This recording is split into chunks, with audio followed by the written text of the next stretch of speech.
me tocó líquidos en el paciente posquirúrgico y realmente pues es un tema dispendioso, por no decir otra cosa, asociado al hecho de que hay mucha información que se encuentra completamente contradictoria y pues digamos que la idea es buscar evidencia y lograr llegar a un consenso frente a este tema. La idea es responder estas 3 preguntas en pro de hacerlo lo más didáctico y la forma más fácil posible.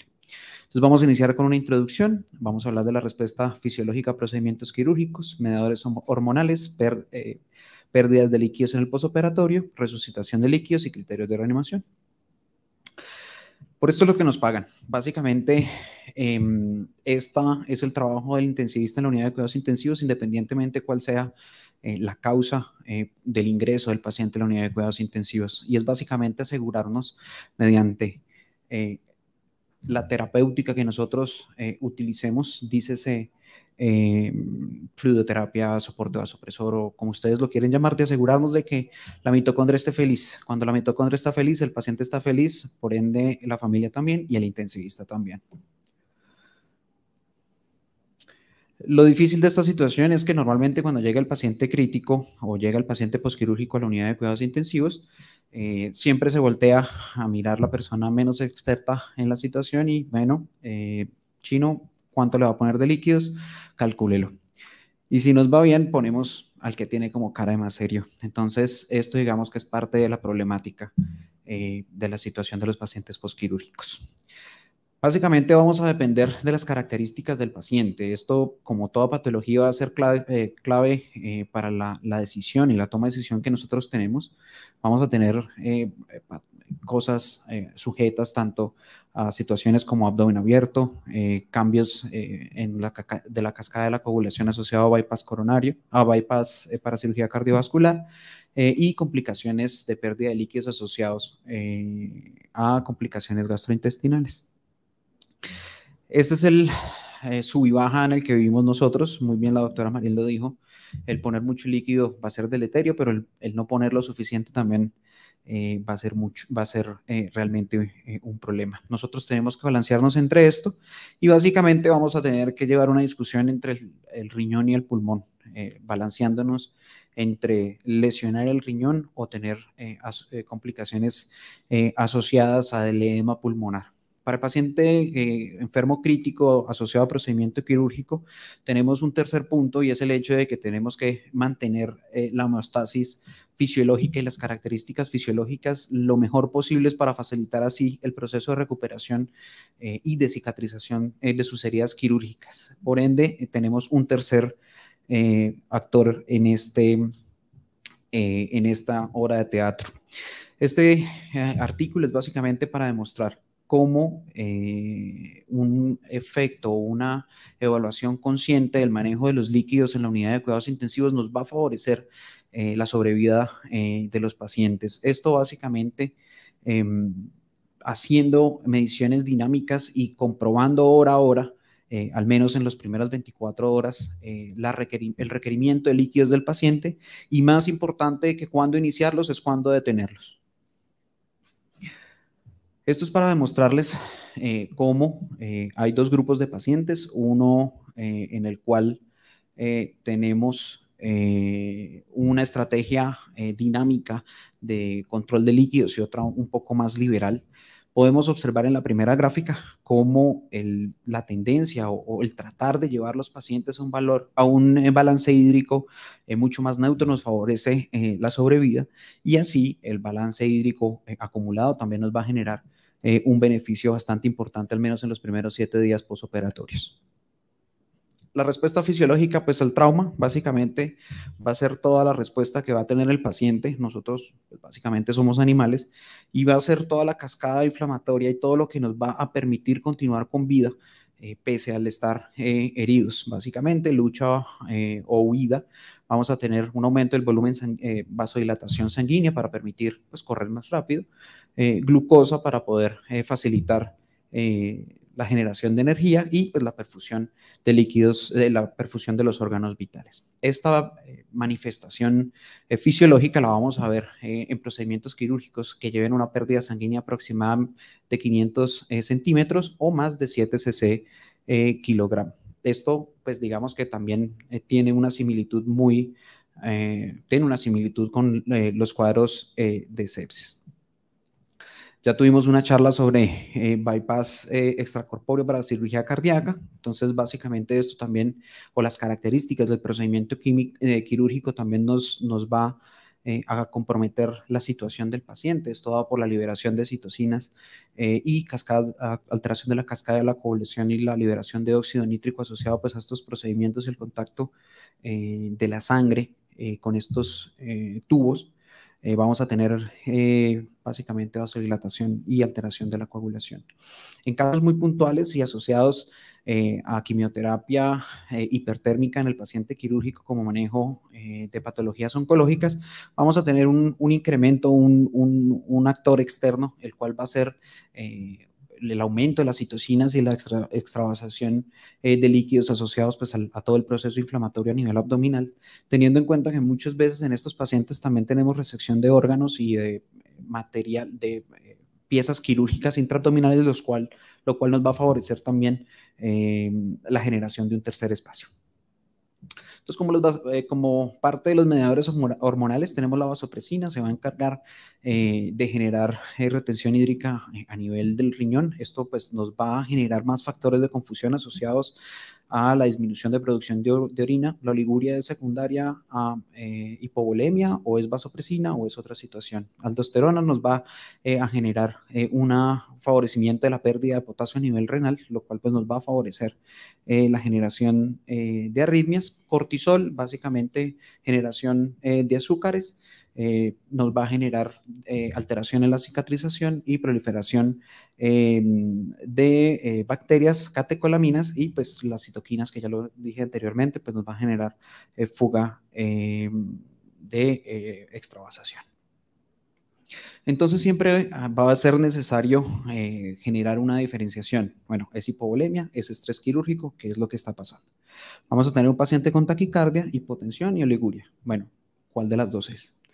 La reanimación siempre va a atender, o como lo dije inicialmente, a tratar de resolver todos los problemas fisiológicos que tenga el paciente, tratando de disminuir la sobrecarga hídrica, la cual pues va a complicar mucho más la situación del paciente días hacia adelante. El primer paso para resolver esta situación es evaluar o encontrar el déficit del sangrado. Esto es parte básica de lo que nosotros como intensivistas debemos hacer cuando recibimos el paciente al grupo de anestesia, quienes se van a encargar de contarnos qué tanto líquido perdió, qué tanto líquido se le administró al paciente, qué cantidad, qué calidad y qué sustancias se le administraron. Siempre es muy importante tener en cuenta que esta forma de cuantificar la pérdida sanguínea es muy poco exacta, básicamente asociado al hecho de que pues, las batas quirúrgicas van a estar llenas de sangre, va a haber sangre en el piso, muchas veces se va a unir sangre con secreciones abdominales, ascitis maligna, y la cantidad de sangre asociada pues, a las compresas pues, es muy poco eficaz para esta medición. Siempre está claro tener en cuenta que el paciente por lo general sangra el doble de lo que dice el cirujano y 3 veces menos de lo que dice el anestesiólogo. Algo que nunca tenemos en cuenta, o muy pocas veces tenemos en cuenta, son las pérdidas insensibles. Esto está escrito desde hace mucho tiempo, y básicamente lo que nos está mostrando es que la pérdida hídrica del paciente se va a asociar básicamente a su fisiología normal. Evaporación y respiración nos va a comprometer aproximadamente 0.3 cc kilogramo hora, que se acerca mucho a lo que normalmente nosotros administramos en un paciente hemodinámicamente estable, que estaría cerca de 1 cc kilogramo hora. Por otro lado, tener en cuenta que pacientes con hiperdinamia asociada a sepsis o fiebre, pues nos va a generar un aumento en esta evaporación, llegando casi hasta SCC, por lo cual, pues en este tipo de pacientes hay que evaluar esta condición. El paciente ventilado va a tener, digamos que, arista asociada a la situación y esto nos va a aumentar a 0.3 cc kilogramo hora. En cuanto a las características de la herida quirúrgica, desde el 77 el doctor Lamke se encargó de conseguir, no sé cómo, pero se encargó de conseguir voluntarios sanos, se realizaron heridas quirúrgicas y lo que se hizo fue empaquetar el paciente, empaquetar los órganos y se hizo una medición del peso de los órganos. Lo que ellos encontraron es que la deshidratación o la pérdida de peso de los órganos se va a asociar al tamaño de la herida quirúrgica, teniendo en cuenta que una herida pequeña nos va a favorecer aproximadamente 1 gramo por hora. Esto se puede poner más o menos a 1 cc hora, hasta 32 dependiendo el tamaño de la herida quirúrgica. Algo un poco más notorio, las pérdidas postquirúrgicas, ya hablamos de sangrado, revisar los hemovacs, revisar las sondas nasogástricas, revisar los tubos a tórax y revisar, pues digamos que todo lo que nos esté sacando el líquido del paciente. Ya lo había mencionado anteriormente, tener en cuenta el tercer espacio, no hay forma de medir este tercer espacio, pero pues siempre hay que tenerlo en cuenta. Este va a ocurrir siempre en las primeras 72 horas. Existe la duda o básicamente no hay una certeza frente a si la hipoalbuminemia va a favorecer esta situación. Tiene una plausibilidad biológica para considerar que sí, pero pues digamos que es incierto. Lo que muestra la literatura es que los pacientes que son llevados a cirugías y contemplan cuadros de ascitis o ascitis maligna, dice ese paciente que va a ser llevado a trasplante hepático o a quimioterapia intraoperatoria, van a tener mayor pérdida de líquido intraoperatorio y se va a considerar pues, que van a generar más complicaciones a nivel de esta situación. Siempre las cavidades anatómicas, abdomen y tórax van a tener muchas más pérdidas de las que nosotros estamos considerando.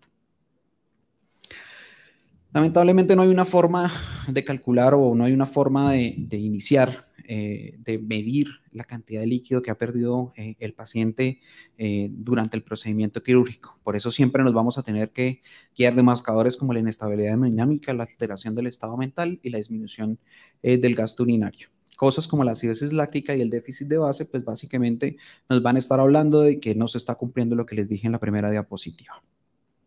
¿Cómo vamos a empezar con el volumen del reemplazo? Esto lo vamos a hacer calculando la situación en la que se encuentra el paciente. El líquido que se perdió durante el procedimiento, el líquido que le puso el anestesiólogo, las pérdidas que estamos teniendo en curso y este va a ser el líquido que vamos a considerar inicialmente.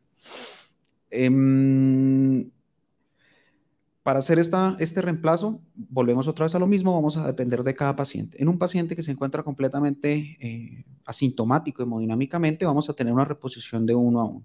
En casos de considerar estrés quirúrgico aumentado, vamos a tratar una proporción un poco mayor de 3 a 1. Las características de los líquidos van a depender también de las características de los pacientes, tal como nos dijo la doctora Marín, y pues básicamente esto se va a asociar a las características de los requerimientos que vamos a tener. En cuanto a las pérdidas gastrointestinales, procurar siempre realizarlos 1 a 1. Entonces, para hablar de qué líquido vamos a poner, este artículo es para demostrar lo efectivo que llega a ser una terapia restrictiva versus una liberal. Bueno, estos son más o menos 15,000 pacientes en un estudio multicéntrico en múltiples países, en la cual lo que se hizo fue comparar una terapéutica restrictiva versus una terapéutica liberal. Los líquidos administrados durante el procedimiento quirúrgico fueron realmente muy diferentes, al igual que en las 24 horas postquirúrgicas. Esto lo que nos muestra es que este artículo no habla de diferencia de mortalidad, pero lo que sí nos muestra es que los pacientes que son llevados a una estrategia restrictiva van a tener una disminución en la tasa de infección del sitio de operatorio, van a tener una disminución en la lesión renal aguda y la duración de la ventilación mecánica pues también va a ser mucho menor, lo cual pues básicamente vamos a ver que nos va a generar nos va a generar beneficios en cuanto a costos y la estancia en la unidad de cuidados intensivos. En cuanto a las diferencias por sus grupos, ellos no encontraron una diferencia significativa entre ningún grupo, lo cual pues nos llega a pensar que la mejor estrategia es una estrategia restrictiva.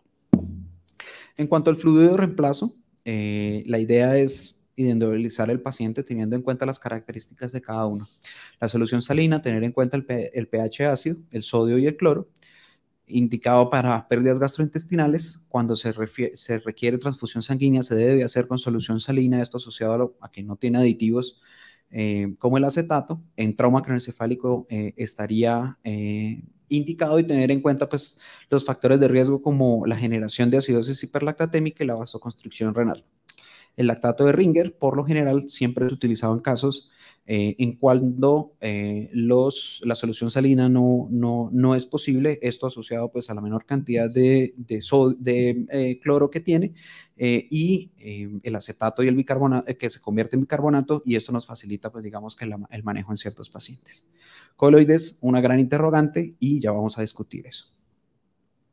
Entonces, este artículo del 2018 es para demostrar cómo hay una diferencia significativa entre la administración de solución salina y líquidos balanceados, dícese lactato de Ringer y Plasma-Lyte, en el cual pues, se incluyeron casi 15.000 pacientes, multicéntrico, aleatorizado.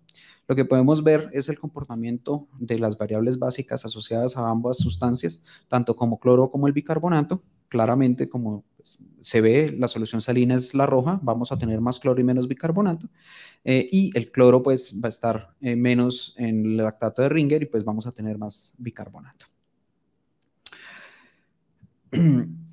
Lo único que reportan o lo que reportan en esta situación es que los pacientes que son manejados con soluciones balanceadas, vamos a tener una disminución en los riesgos de deterioro renal en los primeros 30 días, y que básicamente vamos a ver un beneficio de las soluciones balanceadas en las unidades médicas, en los pacientes neurológicos no traumáticos, en los pacientes con sepsis y en los pacientes que tuvieron requerimiento de reemplazo renal previamente. En las unidades cardiológicas asociadas pues, a todas las alteraciones dadas por la alteración de la cascada de la coagulación, estará indicada la solución salina, y en el trauma craneoencefálico sería igual. Pero ¿cómo nos va con los cristadoides versus los coloides? Realmente lo que vemos, esto es una medición de cómo se comportan tanto la presión venosa central como la presión arterial media en todas las poblaciones. Vamos a ver que los pacientes con coloides vamos a tener un mejor comportamiento en estas dos variaciones, pero realmente no hay un efecto significativo en cuanto al índice cardíaco y al gasto cardíaco. En cuanto a las diferentes características de los pacientes y las diferentes características de los líquidos, de los coloides utilizados, no hay ninguna diferencia. La recomendación en cuanto a este ítem sería dar una reanimación hídrica balanceada. Esto teniendo en cuenta la utilización de cristaloides sobre la solución salina normal, y tratando de administrar coloides, en este caso la albumina es la que dura más tiempo en la circulación sistémica, lo cual pues digamos que nos va a generar un mayor espacio, una mayor expansión de volumen. Para esto, pues hay que definir y pues hay que retomar o volver a tener en cuenta el hecho de si los pacientes son respondedores o no a volumen. Esta curva de gasto cardíaco asociado a volúmenes, pues siempre hay que tener esto en cuenta para disminuir el riesgo de sobrecarga hídrica. Siempre realizar maniobra de elevación de piernas para disminuir el riesgo de sobrecarga hídrica en paciente intubado, mirar o tener muy en cuenta la variación de pulso sistólico y la evaluación de la colapsabilidad de la vena cava mediante ecografía.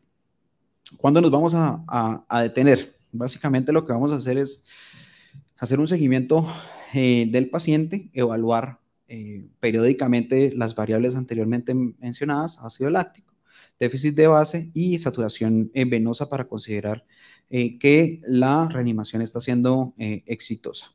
El hecho de un lactato superior a 4 está muy estudiado en la parte de sepsis, en la parte quirúrgica no está muy bien descrita, pero pues digamos que se extrapola desde esta población.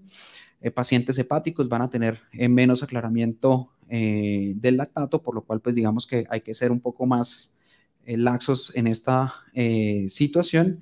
Y muy importante tener en cuenta que los pacientes, más de la mitad de los pacientes que ya completaron sus metas de reanimación van a continuar siendo respondedores a volumen, por lo cual siempre hay que evaluar esta situación y estar midiendo estas sustancias para definir si es necesario o no. Y si el paciente ya no es respondedor a líquidos, pues hombre, vuelva y replantéese lo que está haciendo, posiblemente le esté haciendo falta soporte vasopresal.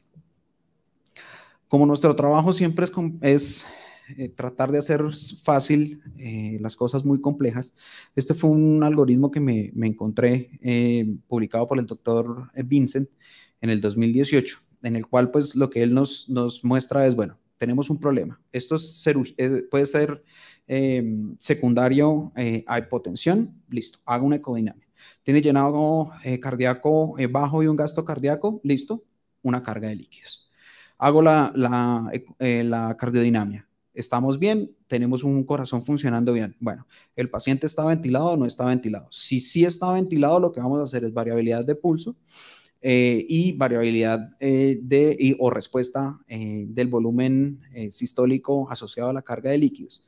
Si no está intubado, lo que vamos a hacer es un fluid challenge y lo que vamos a hacer primero es una elevación pasiva de miembros inferiores, evaluar al minuto la respuesta y si sí es positiva, hacemos una administración de líquidos, pues un bolo externo y vamos a repetir hasta que ya lleguemos a la conclusión de que el paciente no es respondedor a líquidos. Entonces, ¿cómo? Lo primero que hay que hacer es mirar cuánto hemos perdido, cuánto se le repuso, cuánto vamos a necesitar.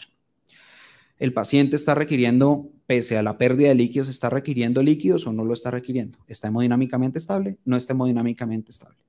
Si está hemodinámicamente inestable, lo que vamos a hacer es administrar o tratar de reponerle ese volumen en un bolo y, digamos que, considerar que hemos pagado esa deuda de líquidos.